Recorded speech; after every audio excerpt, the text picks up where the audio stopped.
we human beings are get so caught up and intrigued by the visible world. Wouldn't you agree?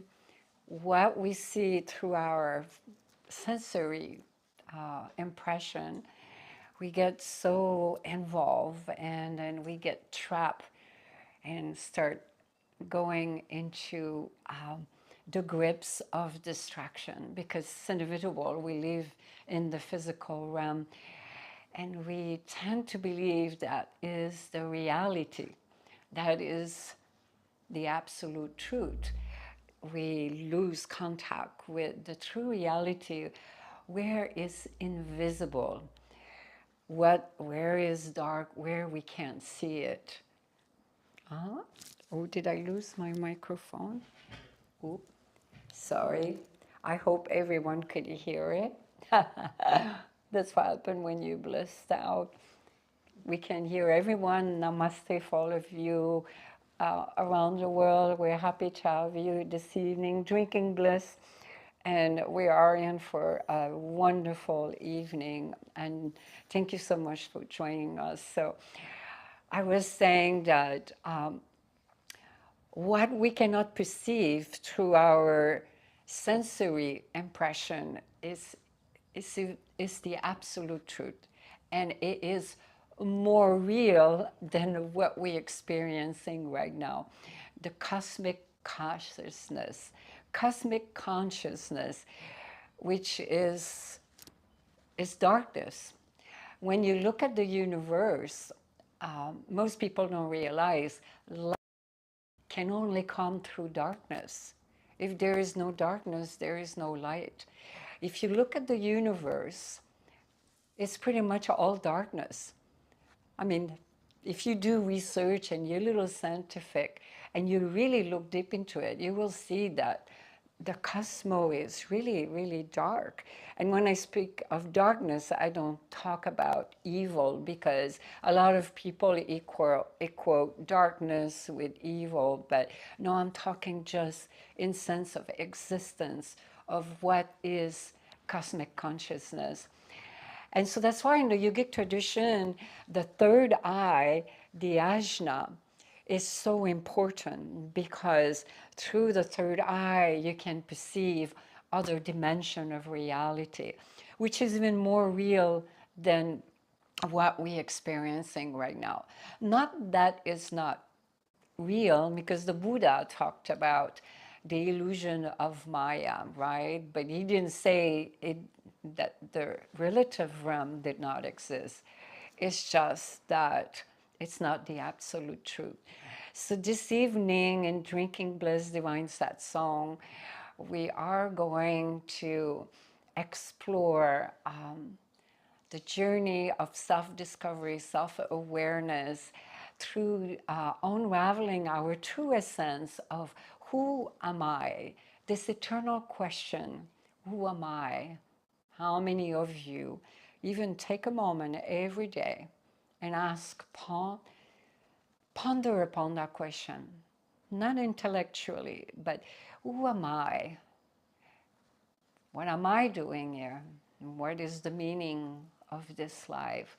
Those are the big existential questions that at one point most people ask them when they're like on their knee in a very humble state where they're in deep suffering and they wonder and they're starting to awaken spiritually and start asking those questions.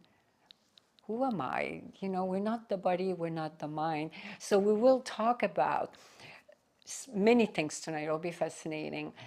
5 different key elements of what's necessary to go in deep meditation, to go deeper. And we will cover also the different level of consciousness and awareness. And then we're going to talk about different samadhi. And through super consciousness, what can we experience? And I'll relate a few of my story if you're willing to hear a little bit. And so, the who am I? Who am I can definitely be reflected upon, contemplated upon, like in avidya vitanda, through vicharya, the self-inquiry. But what Devi Mayi Ma found with this is, for most people, it becomes an intellectual exercise. Who is eating, who is drinking, who is smelling the flower. And it's like you engages the sensory, you're engaging the mana, the lower part of the mind. You're engaging the buddhi, the intellectual. So the absolute truth can never be spoken. It can never be,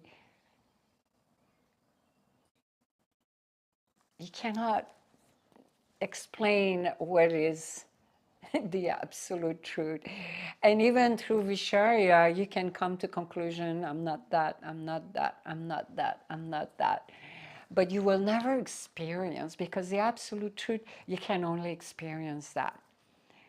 And then you will know when you get a glimpse of that. And then with time and perseverance, then it becomes more established, because you got to establish yourself into that cosmic consciousness. So the who am I is, you can definitely ponder upon that question, but Ramana Rishi, I believe it was, yeah, he was a great saint and a great master.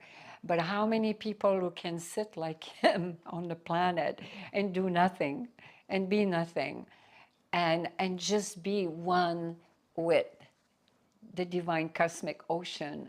Even though he left behind something very beautiful, and even he himself, he said that, why are you asking me all those questions? All of you will come. What I have to impart, I cannot put it into words. And I'm going to say to you the same thing. But though through meditation, and there are many different kinds of meditation, you can definitely self-realize. I can tell you that. And many traditions will tell you the same. So what are the 5 key elements that you can go deeper in meditation? Number 1, concentration. That is the hardest part of meditation, because most people have very much of a jabbering mind. And if you don't have a certain sense of self-awareness, of awareness, not self-awareness, of awareness and mindfulness, you get caught up into the linear thinking, and then you lose your concentration.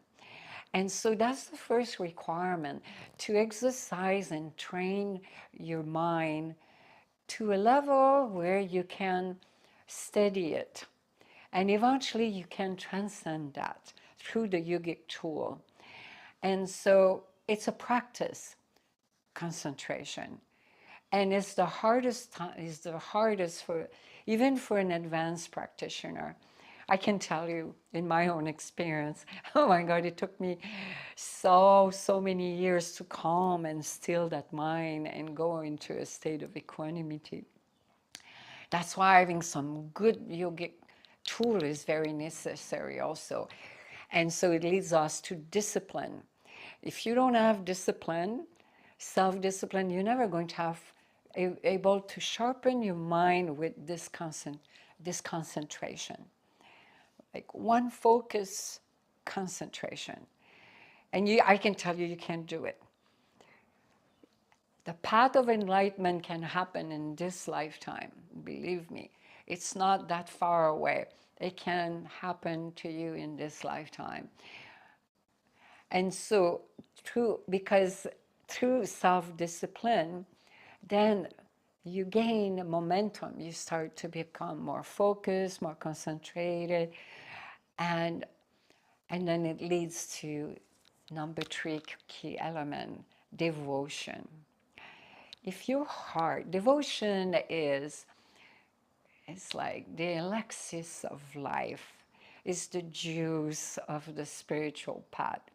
If you don't have devotion in your heart, for whatever it is, it could be the, for this present moment. I know for some of you it might be hard, but in my tradition and in my well, not even in my tradition, it's just in my teaching, and all I can say in my own self-realization is without devotion, I would not be where I am today, because devotion brings the sweetness of your own emotion. It's living a life of craziness where people cannot understand why you're happy, why you're so joyous. And then it becomes easy to be self-disciplined. It comes easy to sit down and develop a focused mind. You have devotion for the Divine Mother, or have devotion for the Absolute Truth. I have devotion for a certain deity, it doesn't matter, or for your teacher. It doesn't matter, because ultimately it's all the same. And when you realize that doesn't matter, because when one is connected and is self-realized, everyone else is there. And so without devotion it makes the spiritual path very difficult. It's dry. It's like a flower without water, without sunshine. If you don't have that, the flower will have a hard time blossoming. And through devotion, then surrender comes, a state of abandonment comes, and a state of faith and trust. And then when you are in that state, then the jabbering mind doesn't kick in. Because for one who does not have devotion, who is not in a state of abandonment, will always question, will always have doubt. And for that person, they will never self-realize, because they will always struggle on the path with obstacle, because the mind will get in the way. The mana, the lower part, will get in the way. It will be hard for them, because they create this energy within themselves.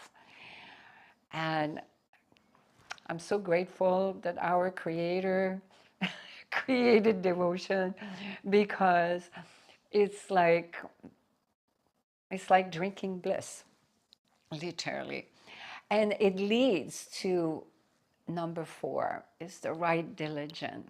The right diligence it simply means the right attitude, a diligent, the right effort, that you don't beat yourself up because, oh, you didn't sit down, you didn't go meditate, or you don't beat yourself up because you have a jabbering mind, or you do the right diligence with humbleness, and you surrender, and you trust, and you have faith. The right diligence is really trusting to your own divinity and allowing it to win. You see, not your ego. Ego, you push it, you quiet down, and allow through your own divinity, your own power, with the right diligence, to make the right effort. The right effort means is that you regularly sit down and meditate, you regularly practice. And the fifth one, which all combine, because they all are synchronized and they create a certain energy about you, is a deep longing. How many of you have a deep longing? Please raise your hand if you do have a deep longing. Do you know what is a longing?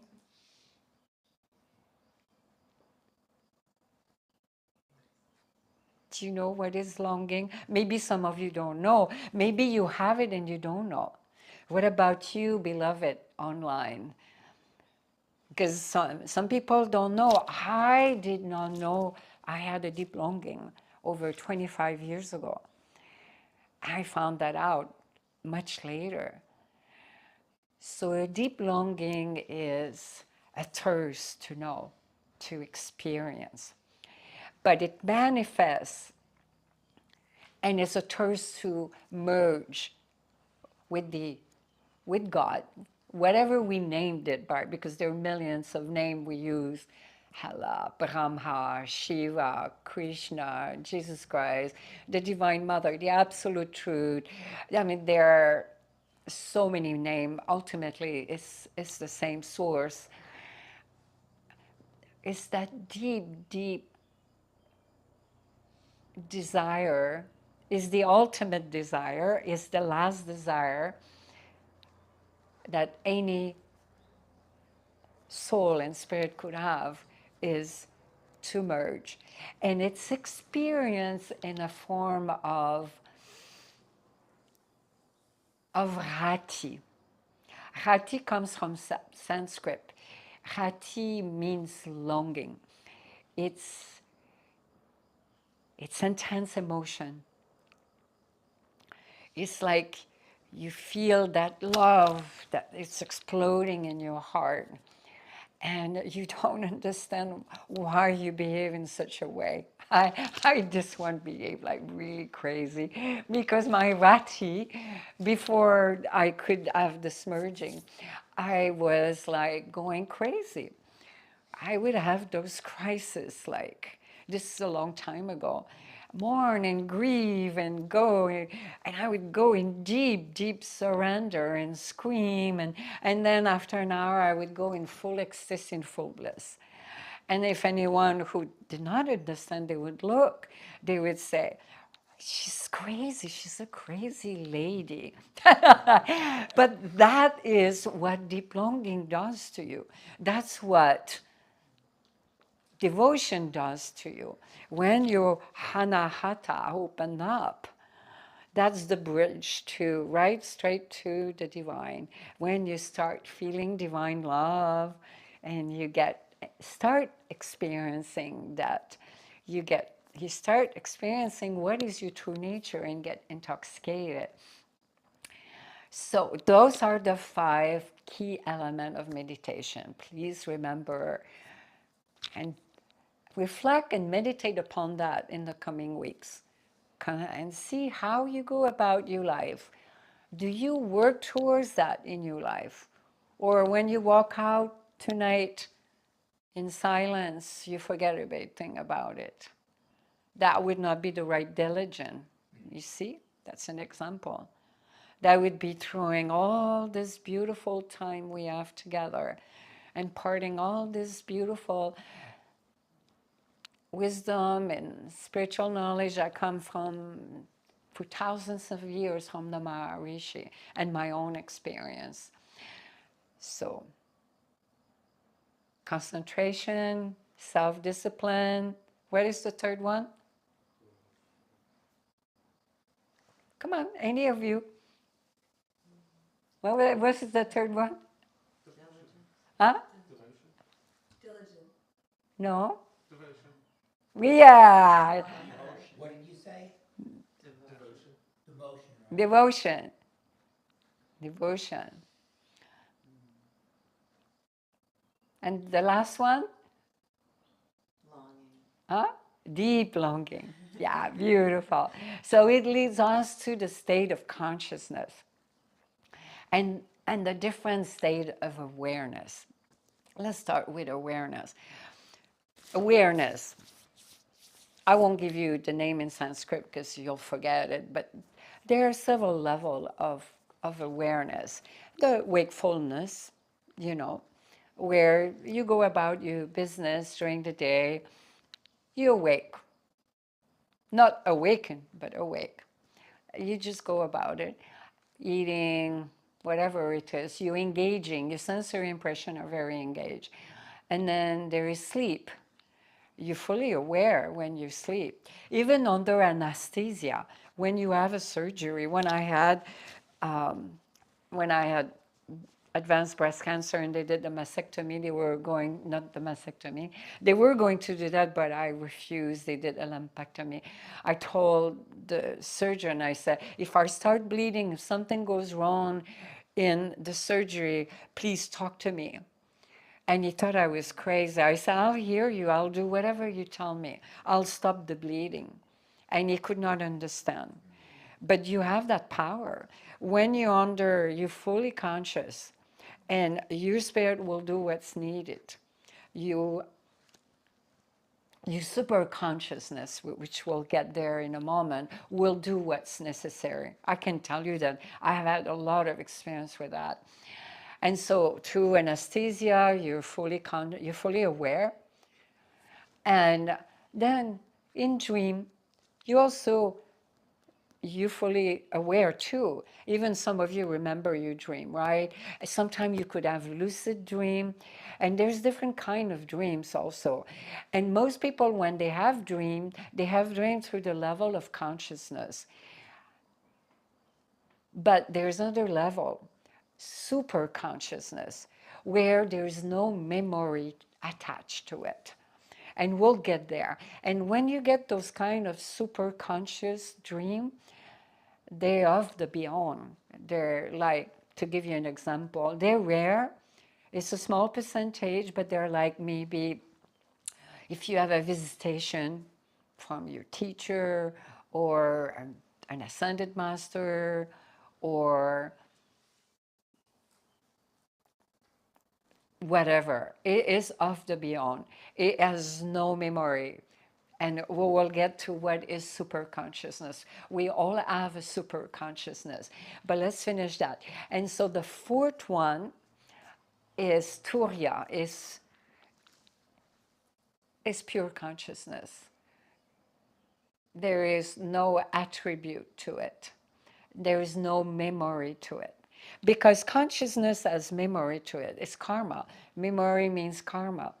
And so all consciousness that we discussed so far, except Turiya, it has a memory to it.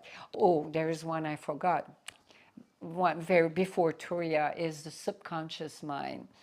The subconscious mind is, even though we're not aware of it, but it's always working 24 hours a day, 7 days a week, recording everything, every dislike, like every action, every words, everything.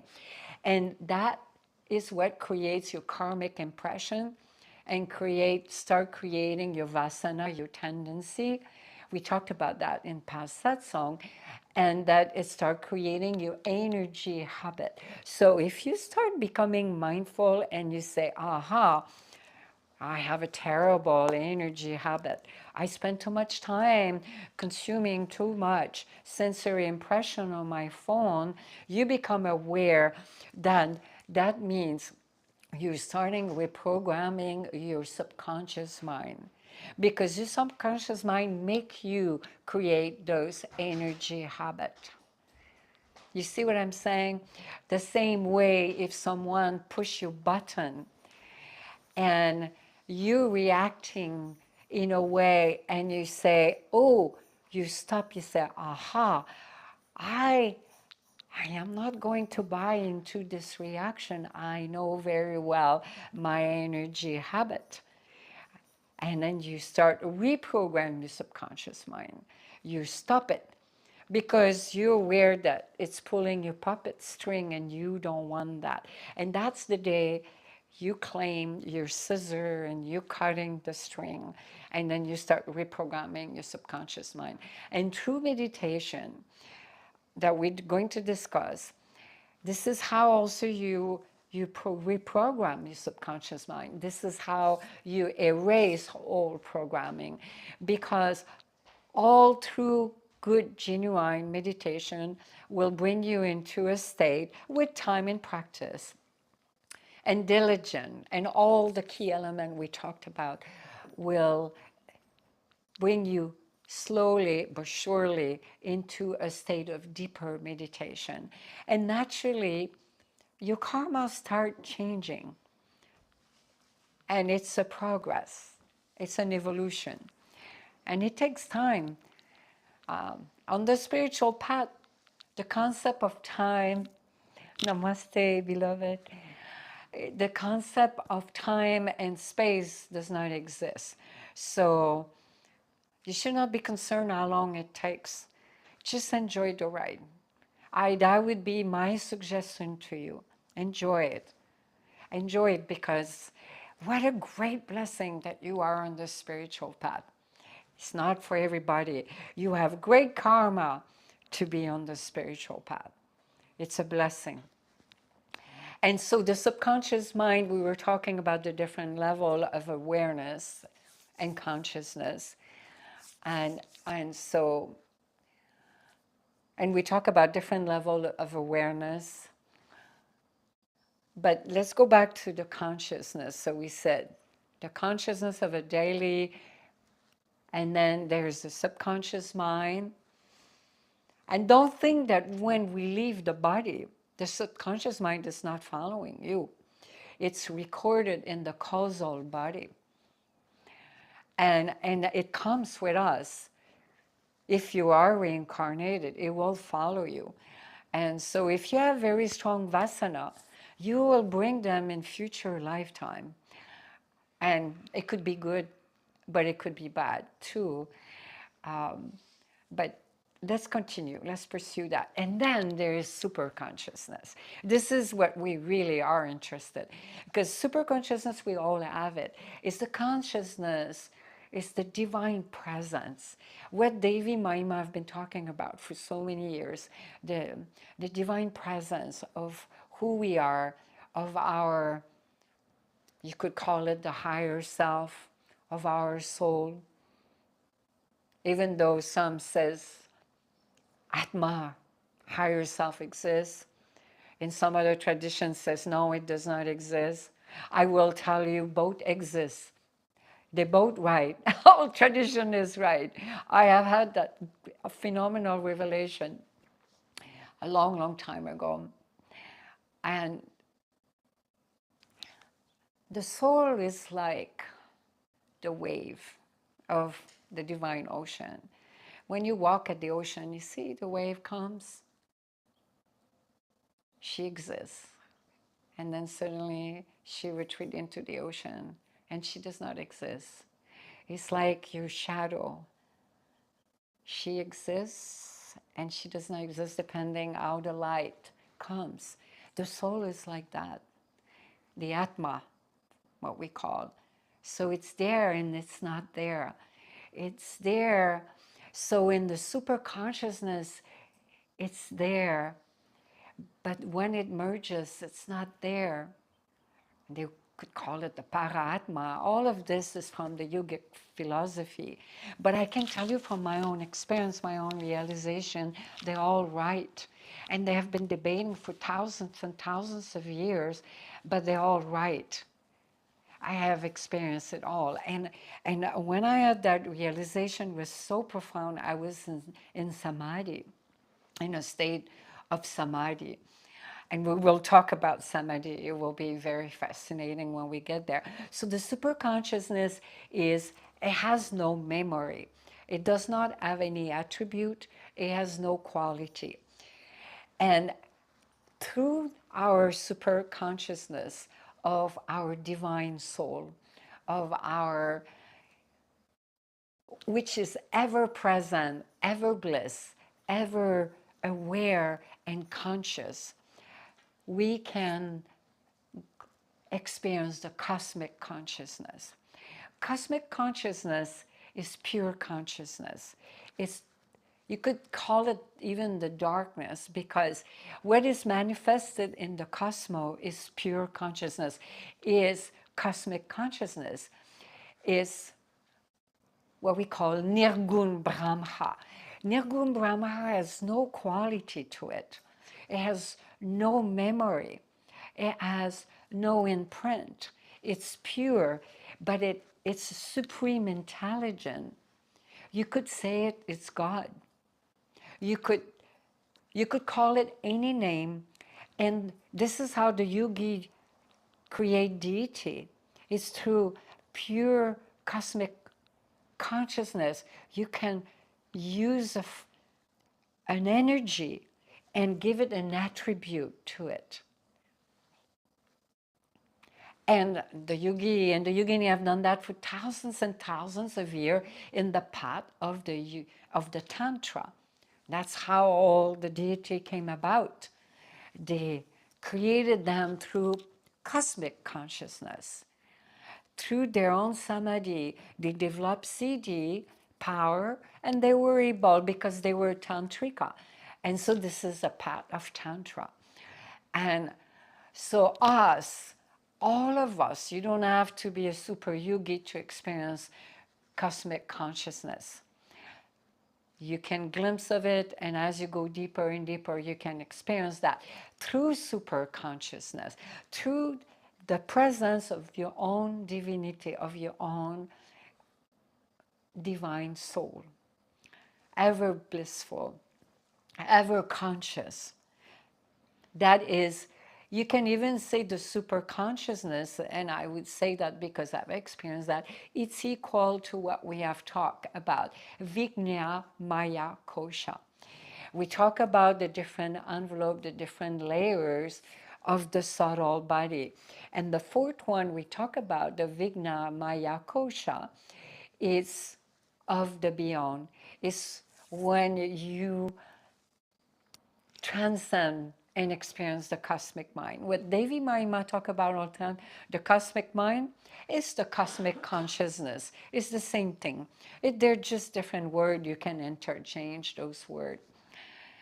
And so through the super consciousness, this is where you experience different form of samadhi. And then let's talk about samadhi, because a lot of people are confused about samadhi. They think samadhi is a state where you can't walk, you can't move. It's true, it's one of them, but there are many. First of all, let's look at what does it mean, samadhi. Sama just means equanimity, a togetherness, where you are in a state of equanimity, where you experience the oneness. And then Di means like buddhi, for the mind, not the lower mind, the jabbering mind, but for the intellectual. So that means you are in a state of an equanimity. Your mind is still. So that also means that your brain wave frequency is very different. If you sit in your office and you're trading, for example, in stock market, and your mind will probably be in gamma wave, where it's very agitated, focused, concentrated, or you could be in a beta state, where you like jabbering mind. Oh, this is not a good stock, and this one went down, and then it goes crazy, and look at the number. I see some face here for laughing, smiling. But when you're in a state of samadhi, then you go from alpha, where the frequency of the frequency of your brain wave will slow down and slow down. Then you go from alpha to theta. Theta, you're becoming in a deeper state. The mind becomes very still, like a pond. And once in a while, you might have a little ripple. And then you just don't pay attention to it. And you just stay with your practice. And then theta wave is really like, the frequency is very, very low. If you remember from the program Divine Manifestation of, I talk about that. I think it's like 3 to 5 frequency impulse. And then delta, it's like where you are in a deep sleep, but when you are in state samadhi, you're not sleeping. You're in a state of oneness. You experience everything as yourself. But before we go there, let's start. Now you have a basic general idea of what is samadhi. So you can be in a state of samadhi 100% of your time and be fully active in the world. And that state is called Savikalpa Samadhi. I've been in that state for a long, long time, where you experience your blissful nature, you get a bliss. You can see in the eyes, and yet you have a focus and you can be engaged in the world. That's called Savikalpa Samadhi. And it's not that difficult to, to experience. And then with time, you start establishing yourself there as you become more of a true yogi. And then comes Nirvakalpa Samadhi. That is a very advanced state of samadhi. And that one can last from a few hours. I've been in that state. And it's, how can you describe the inscribable? It's, you become the object of enjoyment. You're in a state of ecstasy, of amorous self-ecstasy. You become the enjoyer and the enjoyment. And you become with everything. You don't know what's, if you're the bird, if you're the sun, you're completely lost in pure, in pure cosmic consciousness. And Nirvakalpa Samadhi, your eyes are closed, Nirvakalpa Samadhi. You can go in it all the way up to 21 days, 18 to 21 days. However, if you, the yogis stay longer than that, you will leave your body. You cannot come back. And I will tell you, it's very difficult to come back from a state of Nirvakalpa Samadhi. When I was in that state, it was brutal to come back. And I had a vision of my past life. I'll share. Are you willing to hear? I was, there was almost, you're not even aware of your breath anymore. You have almost no breath. It's almost like a state of you're dead, but yet you're fully conscious. But your consciousness is everywhere. And I don't know how long I was in that state, and out of a sudden, I saw a vision of a sadhu. I don't know if it was a master, an ascended master, or a sadhu, but all I saw was, and it was very blurry, and it's not, how can I, again, it's hard, very hard to describe, and he was just looking at my consciousness, and I know he was male, and it was bald, and he was wearing a white linen cloth, and it was Indian, and he was beaming with so much light, and it's just, there was nothing, it's just a vision of it, and it dissipated. Excuse me, and then I felt like I had to come back. I was brought back into my body. It's a out-of-body experience, completely. And when I came back, and I kind of lost little by little, because I had to readjust, I was sobbing and sobbing.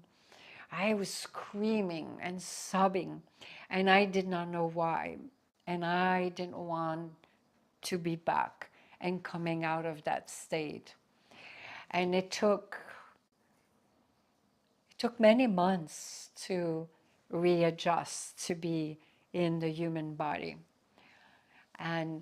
But it's been said that many ascended masters never came back from Nirvakalpa Samadhi. And then there is another Samadhi. It's been said in the yogic tradition, is the highest state of Samadhi. It's Swahaja Samadhi. Swahaja is where you experience the full glory of your divine presence. You can still be fully involved in the world, because you need it, but you have maintained a certain level of the state of nirvikalpa samadhi. And those are the great yogi, the great master who get a lot of things done on the planet. And they can be very blissful and ecstasy and still make things happen. It's been said in the yogic tradition to be in a state of swaha samadhi, it's permanent and you're completely one with God, what we call. I personally I don't like using the word gods because it has been such a corrupted word. Let's say the divine, because so many things have been attached to the word of God. But you know what I mean, the divine. And so Swaha Samadhi is like, very few can experience that. And it's been said that you have to have incredible divine grace from the Creator. And then there's Bhava Samadhi. Bhava Samadhi, that's happened to my being often too. I have experienced, I would say, most of them. Bhava means devotion.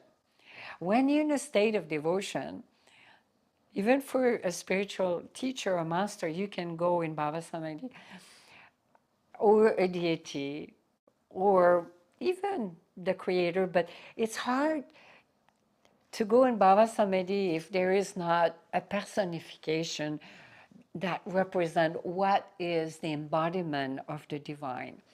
And that makes a whole difference. But for this one, in my experience, because I've been for so many lifetimes and I have a deep connection with Shiva and some other deity, I go in Bhava Samadhi often, and it can just happen. And it's very hard to come out of it. It's just like a deity just take over you, and then you just go completely blissful, and then you can come out. One great sage that is known for that through the tradition is Krishna, Ramakrishna, with Kali. He would go in ecstasy, he would go in Bhava Samadhi, because he would offer flower and all kind of beautiful things for Kali. He loved the goddess Kali. And it was very hard for him to come out from those state of Bhava Samadhi. And then ultimately, there is Maha Samadhi. Maha Samadhi, Maha just means great. And Samadhi means it's just where you take the final plunge. It's where there is no karmic structure to hold you, to bring you back to the physical realm. And you can completely transcend and become one with the absolute. And there is no reincarnation. You're free. You could say mukti, you could say nirvana, you could call it liberation, doesn't matter what you call it. So let's go into what are the forms of meditation. And the reason why I talk about the samadhi before, there's a reason, and you will understand. So I was mentioning the super consciousness also because all those state of samadhi are experienced through the super consciousness. And that's why we went into those states. You following so far, right? And we'll get to question. So most people are not aware, but there are many forms of meditation. And they all have different purpose also. So dharana meditation. Dharana meditation is object-subject. So you are the subject, and then you have an object. And That's one form of meditation. And through that category, there are subcategories like samyama. Samyama is done with eyes slightly open. This is very, very advanced level. It can take lifetime to do that, depending where you are in your karmic structure. It depends on so many factors. Or you can, I'm not saying you cannot do it now, but for most people who are initiated in samyama, they give it up like within a few weeks because they can't do it. To meditate with your eyes open on an object, it's not easy. I can tell you that it requires a different form of meditation before, that you build a lot of concentration practice, that all the 5 elements we talk about, concentration, it requires a lot of discipline to the devotion, the right diligence, and the deep longing. I would suggest this is one only if you feel like you're ready for that. So dharana meditation, through that there is deity meditation. We'll do a little bit deity meditation. This is easier.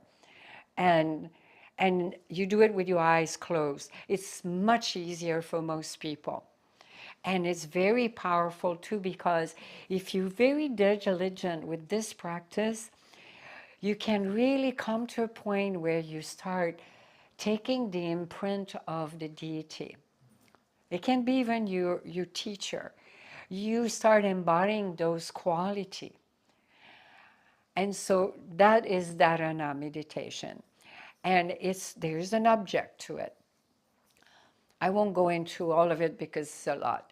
And then there is dhyana meditation. Dhyana meditation, it's very different from dharana. Dhyana just means it's an overall level of awareness. There's not a specific focus. Like you could say a dharana meditation is where when you're focusing on your breath become an object. It's a dharana meditation. But shunya or shunyata, they call it in different spiritual traditions, shunyata, it means emptiness. It is a dhyana meditation. It's an overall level of awareness. It's normally done with a bijan. A bijan is a seat where you've been imparted by your spiritual master, and then you meditate, you use your bijan just to anchor you into your dhyana meditation, and then you let it go. And that's a shunya. It's shunya meditation. So dharana, through dharana you have samyama, dhyana. There's most of the dhyana meditation are shunya. And then we have tapa. Tapa, translated from Sanskrit, just means heat, burning. Any form of Kriya Yoga is a tapa meditation. It activates a certain heat into your system. And there are many different kinds of tapa. Pranayama is a tapa. And this comes all the lineage of the Maharishi and the great yogi that dates thousands of years ago, way even before India was called India, was Arya before. This is ancient yogic knowledge that comes from the yogic tradition that Shiva brought on this planet, the path of enlightenment, of self-realization. And so tapas means burning. It creates a heat. And the best form of it is Kriya Yoga. Kriya Yoga just means consciously, mindfully, with awareness, working with the life force energy, bring it into the spine. And that's this Kriya Yoga. It is powerful. but it takes time. And I will answer, Joe, your question this evening, because that was a great question he asked. And we'll get there through the question is related to Kriya Yoga. Now, there comes after that japa. Japa is another powerful one. It's part of mantra yoga, another branch in the yogic tradition. So japa is chanting the name of the divine. And there are many, many names of the divine, so it ultimately doesn't matter what is the name, because whatever suit your soul and your spirit and your longing. Because ultimately, if you have a tendency towards that japa, that mantra, is devotion in you, it will serve your higher purpose. That's all what that matters. If it's Rama, or if it's Krishna, or if it's Jesus Christ, or if it's Tara, or if it's Bharavi Devi, or Krishna, or I mean, of Morgan. I know I'm forgetting, but I'm not going to mention. It doesn't matter ultimately. Or Devi, Durga, or Avalokiteshvara, or Kuan Yin. It doesn't matter. Because you will notice at a certain point through your spiritual journey, you might be drawn to a different japa, a different mantra. Because each one of them has a different vibration in them. And so most people are not aware of that. And what I'm going to say, pay very much attention of it, because there's a lot of confusion on that. And I have noticed that from my own entourage. A lot of people think that japa needs to be spoken out loud, chanted out loud. It's true for beginner. And I will explain to you, there's 3 different kinds of japa. The first one is, I think it's called vakari. That is for beginner. When you chant out loud, it's for someone who has a hard time with concentration, because they're training their concentration, they're training their mind. They have to chant it out loud, because when you do it out loud, you can hear it, you feel the vibration, and it prevents you, each time a thought comes, you go back and you chant it loud again. And for most people, they can be in a beginning stage for 5-10 years, depending each individual. Again, I'm saying that with a lot of love for you. You know, everyone is very different. It depends on so many different factors: devotion, openness, vulnerability, receptivity, and mostly your karmic structure is extremely important, where you are. Because let's say you sit here, but you're not open. You didn't open your gate. And the divine come and knock on your door. And you left your window closed. And you close the gate.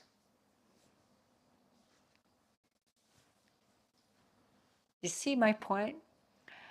So for most people, chanting out loud, they need that. And it's wonderful. Again, it's not a judgment. There's no good, there's no right, there's no bad. It's just the nature of what it is. And then eventually, naturally, you will know when it's time. It will happen naturally. Then you switch to where you whisper it. Upashu japa. Upashu japa is no one can notice it. You're chanting, it's a whisper. And you're very focused, very concentrated into your japa, into your mantra.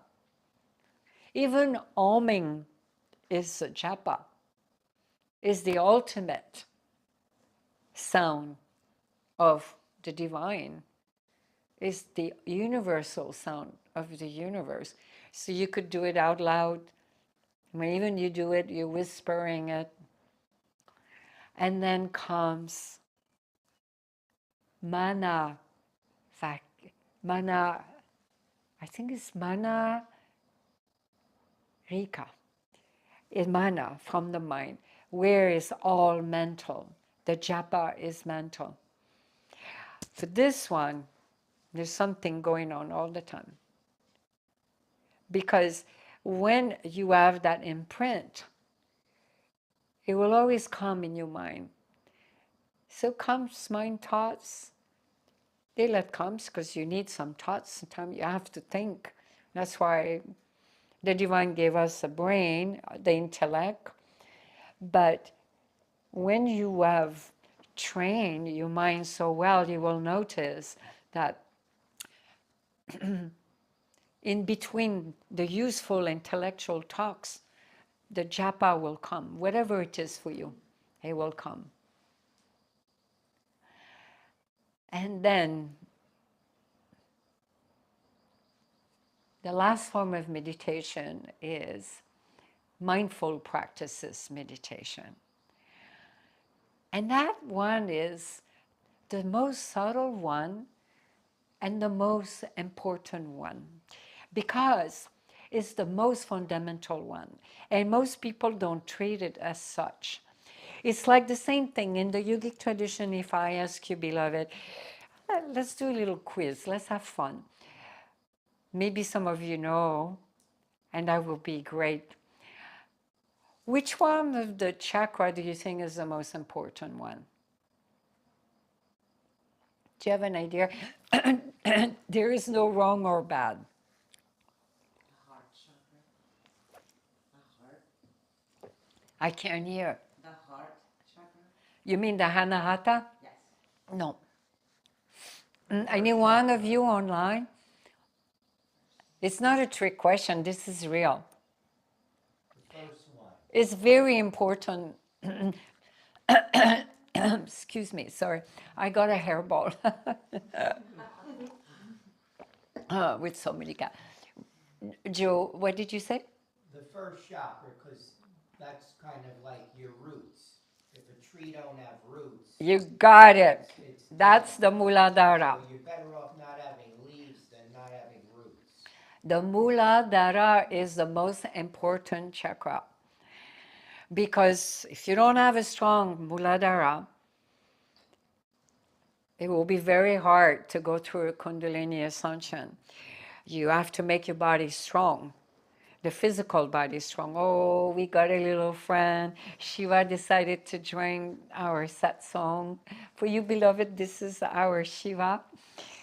He's our senior and beautiful cat. And so the Muladhara, the reason why I asked that is because I want you to make sure you all know that. It's very important. Because a lot of people think it's the Swahasara is the most important. But you can never get to the Swahasara if you don't have a strong foundation. It's the same thing with the house. You cannot have a house that's going to last for a long time. A beautiful temple, the same thing if you don't have a strong foundation. For your own temple, you want a strong foundation. So is the same thing for the most fundamental, as often as you can, is to empower your Muladhara, is to empower your own divinity. If I cannot underestimate the power of the conscious mindful breath. And to stop during the day and bow down for all the grace that flows into your life. And you can even say, I am home now. I am the Buddha. Buddha just means awakened one. I'm awakened. I'm home. You have nothing to chase. You don't need to try to attain and chase anything. When you relax and just enjoy the ride, this is when things start happening. And so train yourself with the very fundamental, subtle, and most effective practice to go back to your mindful breath. Especially when you're in the fire of the daily grass grip of disconnect. Even when you're sitting in a business meeting or you're having an argument with your beloved, it's just a practice. If you train yourself to be calm, or even with a client who is bitching and complaining, giving you a hard time. And so I think we'll take some questions. You missed some parts, but any question? Oh, one last thing I want to say before we take question. It won't take too long. All of the state of consciousness we talk about is that you eventually become that. They're not even state. And the secret in all of this is you don't wish for them. You don't, if things start happening there and there, you bow down and then you let it go. You don't become attached to anything because they can become obstacle on the spiritual path for the ultimate. And so the reason why I brought it up is for you, beloved, that you know what is so extraordinary is to be a human. Today, the potential for us to self-realize is so phenomenal, especially in our time right now, because there's such a big movement of awakening. There's no greater time. And when you go, if it ever happened, you go in a state of nirvakalpa samadhi, it's wonderful to taste what is the true nature. And when you go into the state, there's not even a state anymore. Is that you experiencing your divine presence, you experiencing your true nature. And that's who we are. Because the reality, the absolute truth is we're not the body and we're not the mind. This who am I is unspeakable. And so let's take some questions. And online or here, let's start here and keep an eye on the chat. Yes, please. Like the subconscious and dream state. Like how do you connect like when you dream and you have dreams? The subconscious and what? The dream superconsciousness. state. You know, dreaming. Dreaming, yeah. Yes. Is that an insight into your subconscious, or how do you make sense of those two? I will explain. It's a very good question. Most dreams comes from the subconscious mind. Think of the subconscious mind as a closet where you put all the conditioning, all the accumulation, everything you throw in the closet. So if your closet is very disorganized, you will have a mess in your subconscious mind. And so you dream, 95% of your dreams, actually no, more than that. I would say 99.5 comes from the subconscious mind. Excuse me. So if you're capable of remembering your dream, and normally the way to remember your dream is when you, before you open your eyes, when you start becoming conscious of the awake state, which is the first state of consciousness, normally your dream will come back. And then you can look at it. And it's normally just your subconscious mind is processing, trying to organize your closet. And most of those dreams are garbage dreams. Maybe things about your life that you didn't process, or some feelings you didn't process. And then you can have a dream that comes from your super consciousness. And those dreams, you will know. If you're getting close, cold, we can close the door because I know it's getting dark. So sorry, didn't mean to interrupt, but if you want, we can close it. Yes, if you want to. And I'm concerned we might get some mosquito also. Thank you, beloved. So that percentage of super consciousness dream could change from person to person depending what is your cosmic evolution. If one is very evolved, because there's different kind of self-realization, different level of self-realization. And so one person can have more dream from the super consciousness. Remember what is the super consciousness? We all have it. It's the ever blissful consciousness of our own divinity, the all-knowing of our soul, where there is no memory, it's beyond the karma. And so normally those super dream consciousness, you would know because they're very mystical. And I have had several of them, and I wrote about them in my book, In Becoming the Light, Realize Your True Enlightened Nature. And you know, they're normally visitation.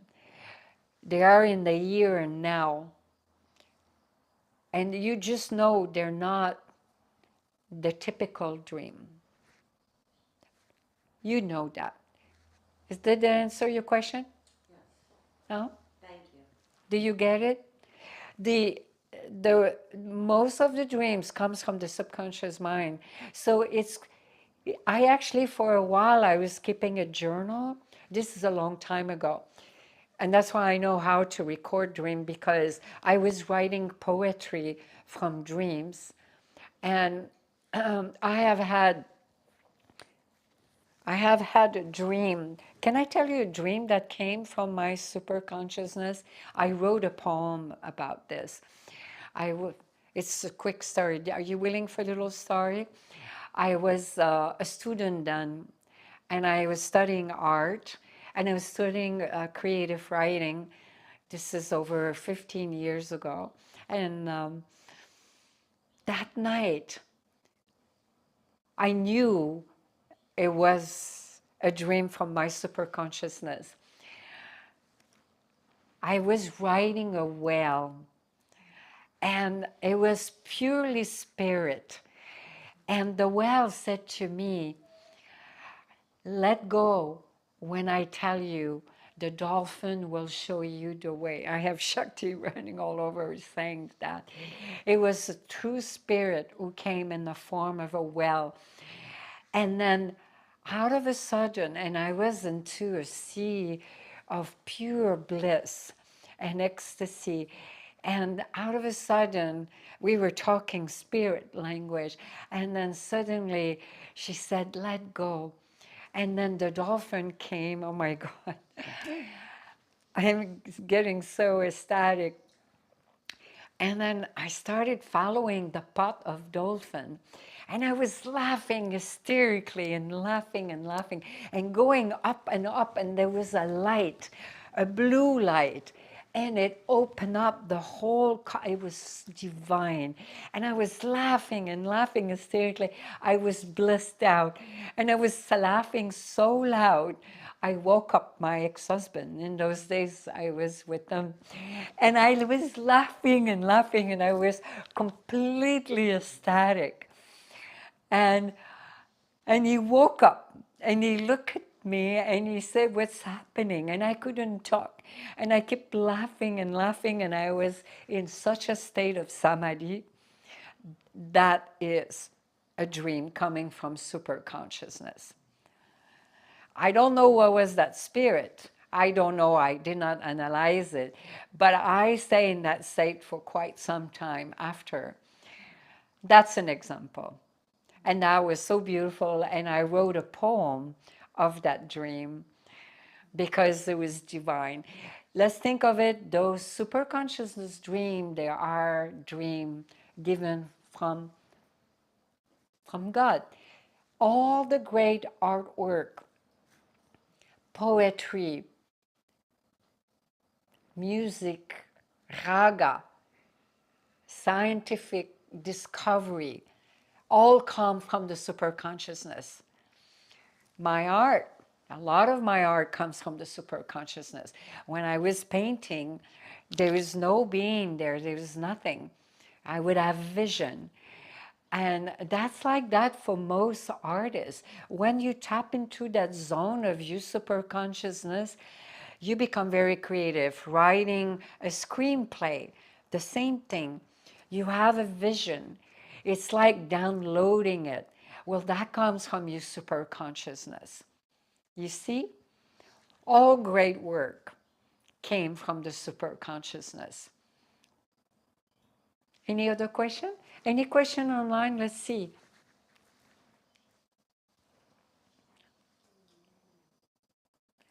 If you wrote a question in the chat and we miss it, please write it in the comment section, beloved, because sometimes the chat, we miss question.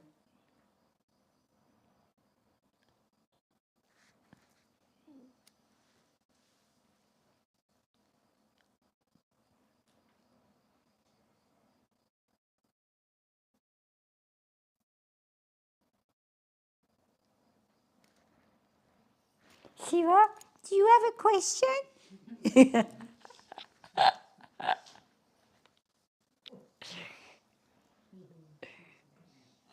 Anything? No, nothing. Huh?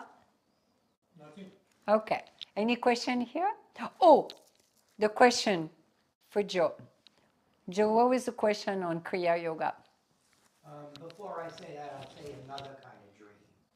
So I'll talk about mention another kind of dream. You have what? Personal dreams. And Oh, you want to tell a unconscious dream? Dreams. And there's also what's called collective unconscious dream, where you have a dream for the whole, like, culture. It comes through, and it's really a dream for everyone. Yeah, absolutely. That will come through super consciousness too. Yeah. So my question involves Kriya Yoga. So I've been practicing Kriya Yoga like almost a year now, and like the last 9 months I've been doing an hour and a half a day. And you know, I think it's kind of, for me, it's a gradual process of, I guess, becoming more vibrant, clear, little heart opening, and it feels like a degunking of my kind of energetic system. Speak a little louder. Make like sure everyone can. We should have a microphone. Degunking of my system. Like it's getting the gunk out. That's great. Well, you're cleaning some of your closet. So, but what hasn't happened is there hasn't been like a quantum leap or movement into a samadhi or a new consciousness or like a kind of quantum leap. Does that happen, and you know, what would enable that to happen rather than just growing slow like a tree? Okay, I love your question because that's why I wanted to answer it in person, because this is a question that most people at one point will ask themselves. And it comes from the mind.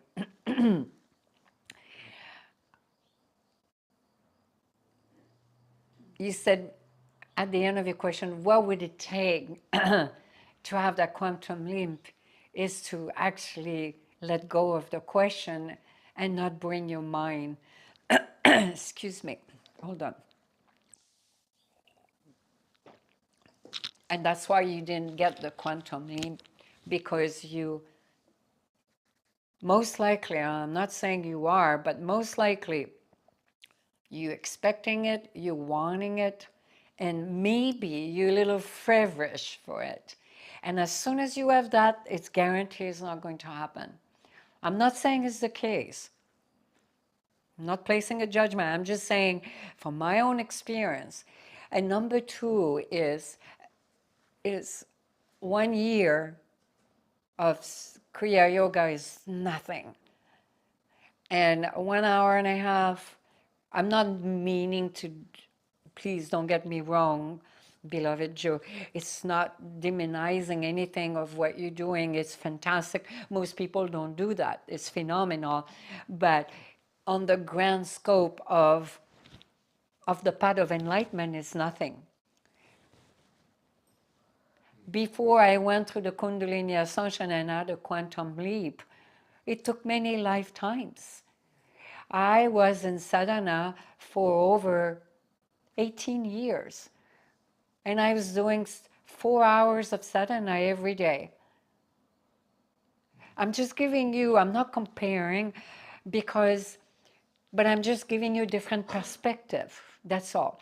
Because everyone is different. You can never compare yourself to another person.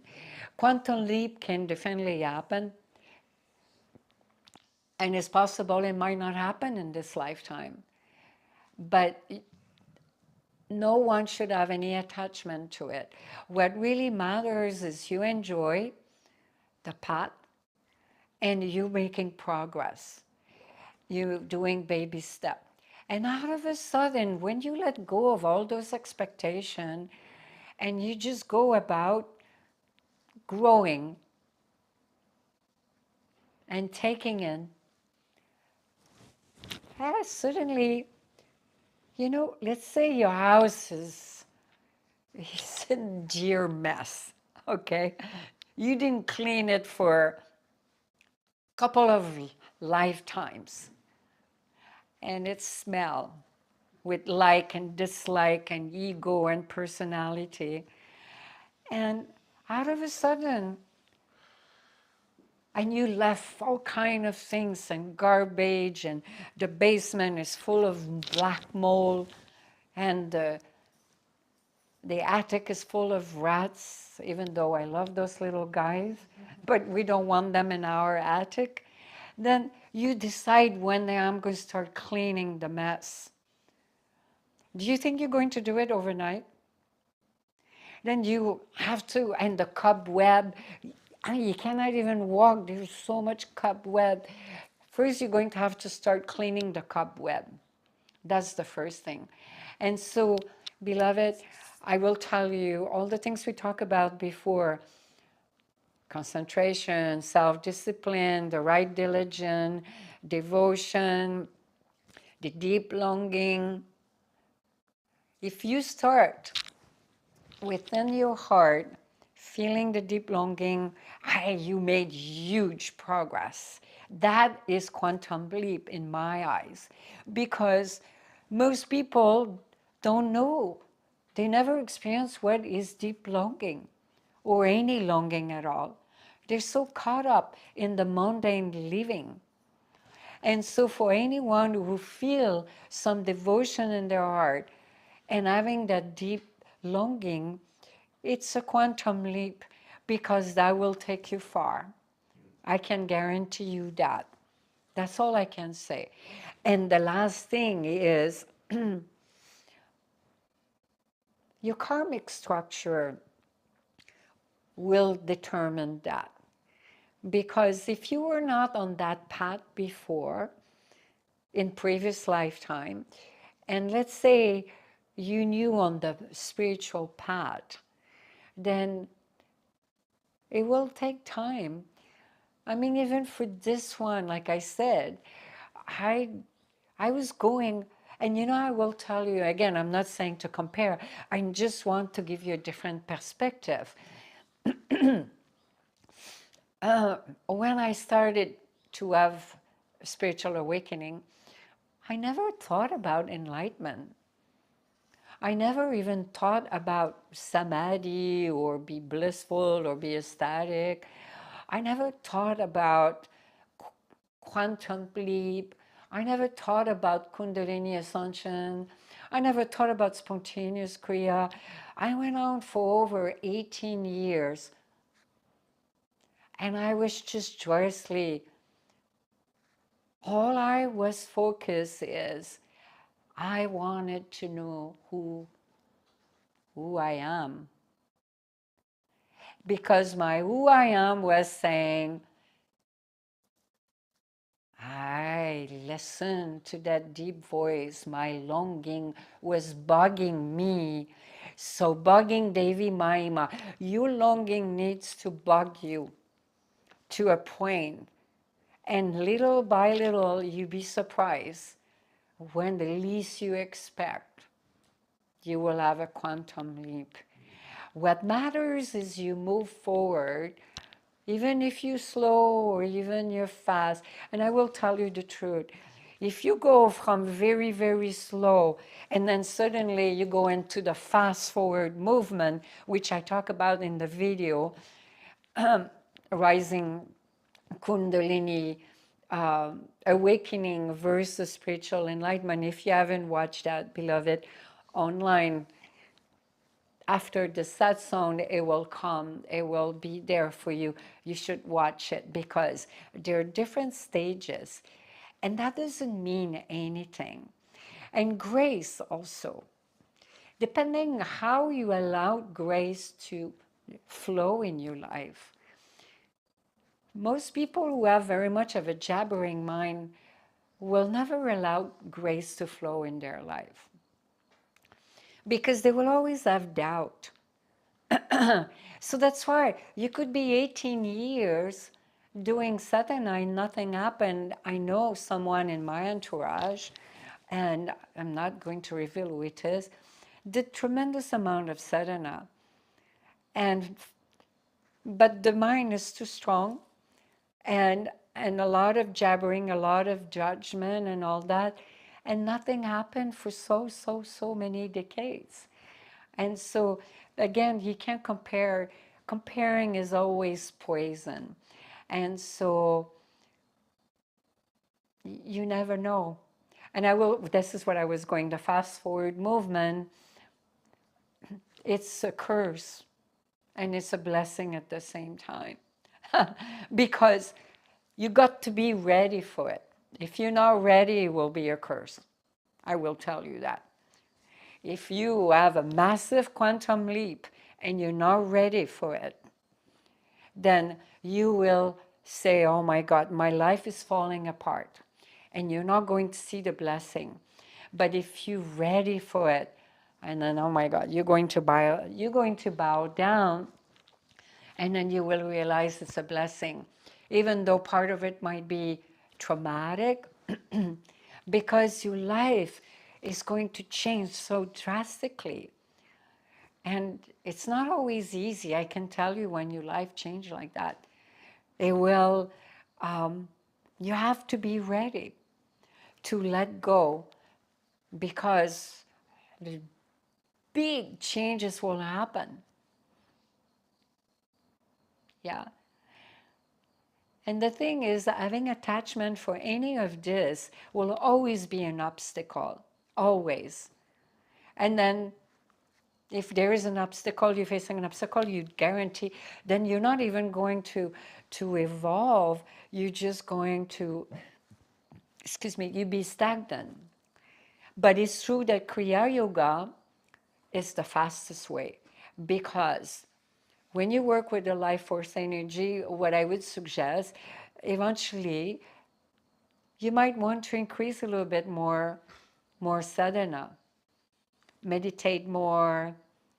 But what's so great on the spiritual path, and this is what I've been teaching, is not just the Kriya Yoga. If you bring the bhakti, the love and devotion, and you bring also more meditation, not just the Kriya, like dharana meditation, more practices, mindful practices, then just surrender to the Divine Mother, have trust, and that you know whatever needs to happen will happen in divine timing. And this is how I came to sit here today. Or whatever happened to this one, where I am in my own evolution, I'm sharing, imparting what I have experienced, my own wisdom on the path, because if I would have seek those things, I don't think I would have made those quantum leap. Yeah. And I will say one last thing on that. The people who have quantum leap who were now ready, and actually I just got a comment online from a beloved who is struggling, having a lot of fear and scare because she's going through Kundalini ascension, was not ready.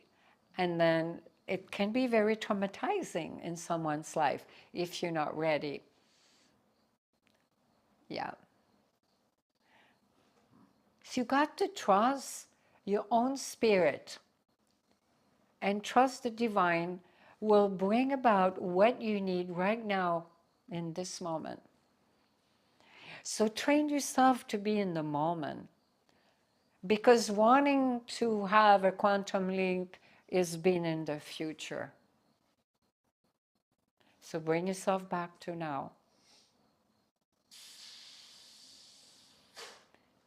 Any more questions? And then we'll meditate. I have a question about meditation. Yeah. And mantras, like mana mantras. You know? Like what kind of mantra? Mana. What do you mean? I'm not following. Where you're not speaking it or whispering it. But Oh, it's in you your mean the mind. japa, the third form? Yeah. Yeah, silent. Manavaki. That Mental. it doesn't matter. Yeah, yeah. But what is the question? If you just do mantras instead of in like a mana mantras during your meditation. Beloved, I'm not following your question.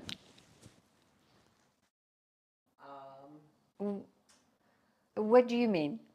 You mean if you can chant silently? Silently.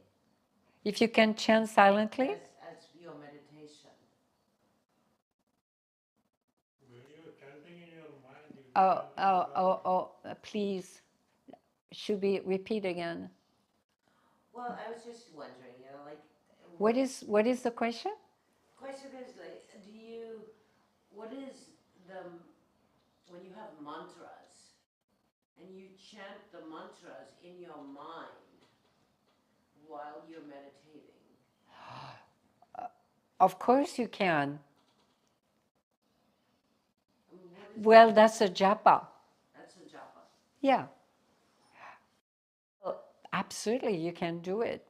Like, you can chant Om Namah Shivaya completely mentally, but as I said earlier, it requires a certain level of practice, because you don't want to chant it and then you're multitasking, because then you're not mindful of it. You see what I'm saying? Or what is that called? What? The mantra, using mantras for meditation, but silently. Manavaki. Manavaki. Japa. I'll double check, but that's what it means. Mana means mind, is the lower part of the mind. That's what it means. So it's been said, what I didn't say about that, which is extremely important, I don't know why I forgot it, is from one level to the next, from chanting out loud versus whispering versus mental, is the second level. When you do it, you whisper it, is 100 times more powerful than if you're chanting it out loud. Upashu, that's called, I think, Hupanshu. Hupanshu, that's when you whisper, is 1,000 times, 100 times more powerful than Vasaki, than if you're chanting out loud. And then if you are chanting mentally, is 1,000 times more powerful than Upashu, whispering. But as I said earlier, it takes a certain level of practice and concentration. Yeah. Because when you do it, you want to do it one with the mantra. And you want to do it mindfully and with awareness. And you don't do it and then you're sending a text. You know. Oh, yes. You see what I'm saying? Don't, don't do that, beloved. Okay. So let's meditate then if we don't have any more questions. It's perfect time. Let's see. We will start by doing Amkara meditation. We're going to chant Om out loud, at least 5 minutes, 5 to 10 minutes. And then we will just go into a dharana meditation. You don't have to lay down. It'll be just quiet in silence. And I would ask you to sit comfortably with your legs cross-legged, your hands turned upward. And if you need to use the restroom before we do, and look slightly upward, and with your hands turned up. For you, beloved, also online. And be mindful of your breath. We're going to take a deep breath together as one soul, one spirit, one heart.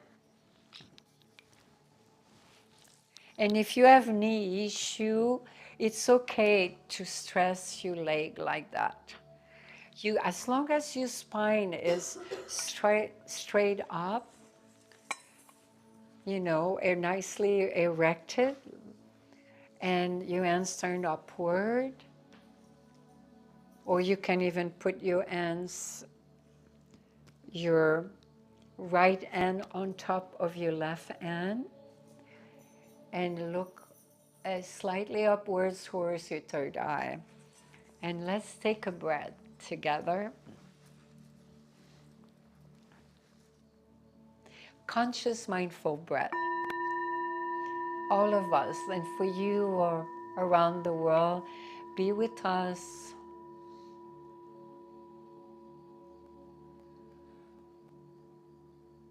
A second deep breath, mindful breathing.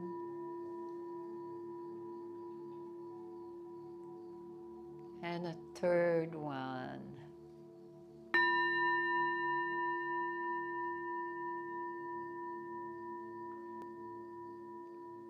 Become aware of your breath caressing your spine, going up and down, loving you.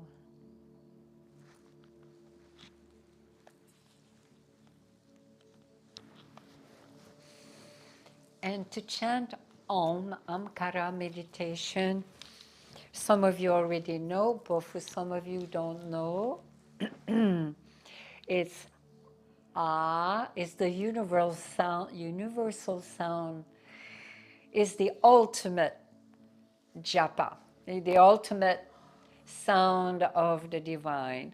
Ah, U, It contained all the 5 elements. It contained all the form of Shiva. Shiva, that which that is not. Not the yogi Shiva, but the pure cosmic consciousness, that which that is not. So that's the meaning of Om Namah Shivaya. So Aum is the ultimate vibration. It's been said that was the first vibration in the universe.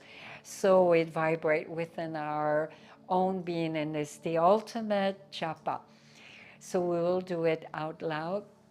So A, U, It vibrates A in the lower region of the Muladhara, U in the region of the Anahata, the heart chakra, and into we could say in the Saraswara area, into your third eye area as well, into the ajna. This is the Anahata, this is the ajna, the third eye. So let's start together and let's chant out loud. And in between, you can take a nice breath. Don't worry. Do it equally on each part. Ah, oh, Let's do it together. And for you also, beloved online, let's join us all together in the sound of the divine.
As you inhale, mentally chant Shi, and as we exhale, Va. Shi going up your spine and Va going down. And when you feel your mind is still, just let go of the Bijan mantra. Only bring it back if thought comes. You use it like an anchor. Shi, Va.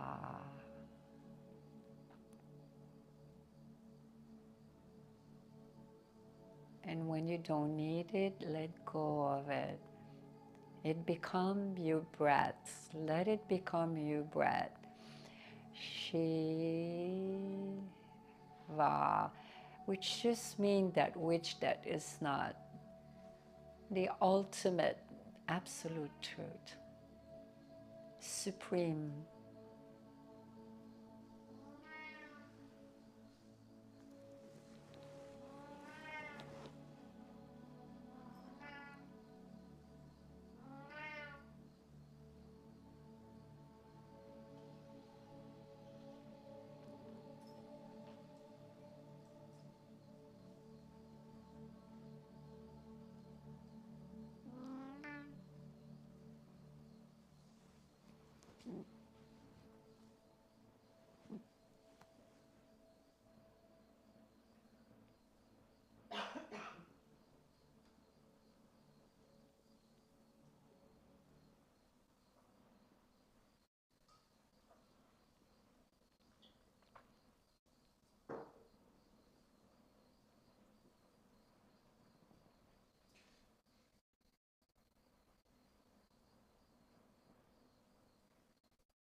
Consciously feel your breath going up and down your spine as you chant Shiva.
when you finish meditating, you can rub your hands together and put it right on your eyes, like that.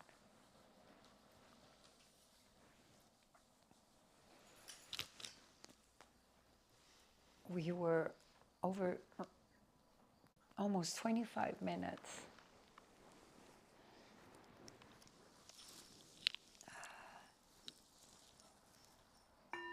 It's hard to believe. We could have stayed much longer, but we went way over time. So I hope for you beloved online, if you have any more questions, feel free to write it into the description. And if you're new to our channel, please subscribe. And if you found this Drinking Bliss Divine Satsang helpful, share it with your friends and your family. And it was interesting, a gentleman here in our county, he didn't come tonight, but he had a question. It was, he asked, what does it mean, drinking bliss? I love the question, but I didn't want to answer. So if he's online, it's possible he might be online. He was afraid to come. Maybe we're doing drugs. We do different kind of drugs here. It's natural, holistic, of our own blissful nature. And so, which brings to the part I didn't mention in the beginning, all the great benefit of meditation, you know. Forget about enlightenment, forget about self-realization. Just to walk peacefully in today's world, huh? It's a quantum leap. So just keep that in mind, everything in perspective. Because the world we live in right now it's a time is very hard, very challenged for being who are spiritual. Everyone is spiritual, it's just they don't know. They're still stuck into the illusion of separation and believing they're just human, but first is we are spirit. And so, but the benefit is finding like that equanimity and that joy and that bliss. And what you will notice also, the more you practice, I encourage you to do this meditation. There was definitely an initiation here this evening.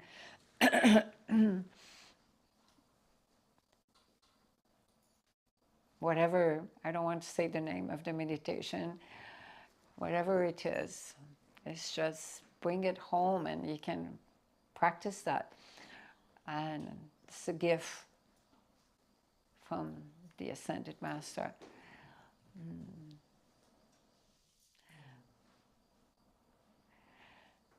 And just experiencing, just like the more you do it, you'll find a moment where it's so quiet. That's the divine presence.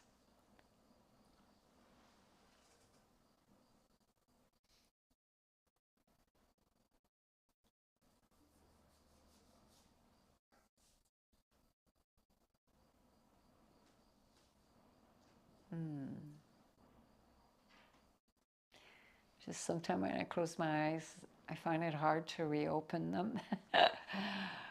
So tonight, Drinking Bliss, it was a very wise, profound question, and that's what I said to this person. He's a young man, probably in his 30s. It's unfortunate he didn't come tonight, but I didn't want to answer the question. I never want to answer questions so casually, because when they're that great, and I thought, I don't know if you realize how profound this question is, because, and I'm going to answer it right now, because drinking bliss is from the pineal gland. There's a substance that comes. It's called amrita. Amrita, and it comes into the palate. And that intoxicating bliss, that is drinking your own presence, whatever you may call it, divine presence, Satchit Ananda, or higher self, or Atma. They all mean the same. And so when you drink bliss is, you might have had a drop tonight, maybe not even a drop, but a fraction. When you are in a state of equanimity, that's samadhi. You might not even know, you might have been in samadhi tonight, even if it was only for a minute, or even for 30 seconds. So drinking bliss, beloved, is the cocktail of now. And it's for free. And so please come. Come and drink bliss with us, and let's radiate the light and keep expanding the consciousness on our planet. And so tonight, sending you a wave of divine love and blessing and grace. Om Namah Shivaya, Om Namah Shivaya.